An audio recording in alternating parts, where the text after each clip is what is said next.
A deadly border conflict has erupted between Afghanistan and Pakistan, with both sides claiming significant casualties and attempting to assert dominance. This latest clash is a continuation of a long-standing dispute, with each nation accusing the other of harboring militants and fueling violence. The fighting began early on Wednesday, with Pakistan's military alleging they killed 15 to 20 Afghan Taliban and injured many more in the Spin-Boldak border district. In response, a Taliban government spokesman claimed 12 Afghan civilians were killed and over 100 wounded by Pakistani fire, with numerous Pakistani soldiers also reported dead. However, none of these deaths have been independently verified.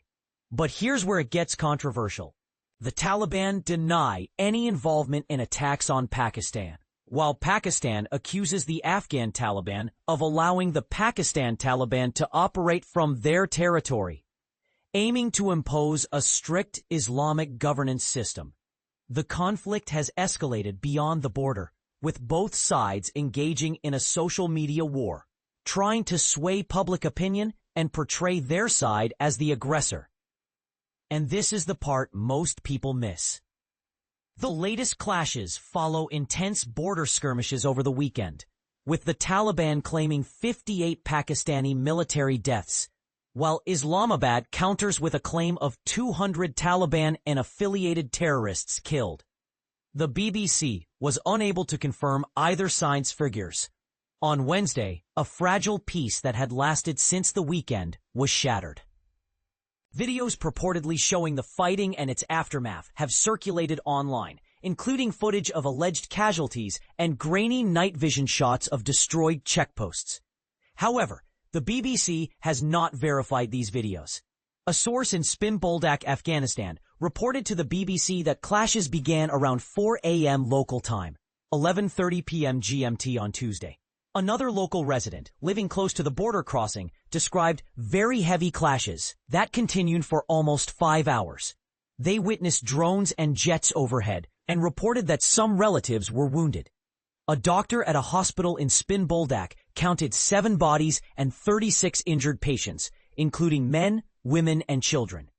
The situation was described as tense, with more casualties expected. A local Taliban official in Spin-Boldak stated that hundreds of families have been displaced due to the heavy clashes, and they are on high alert after Taliban posts were attacked by Pakistani jets.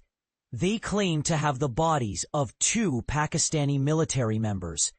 In a separate clash on Pakistan's northwestern border, the Pakistani military reported that 25 to 30 Taliban and Pakistani Taliban fighters were suspected to have been killed.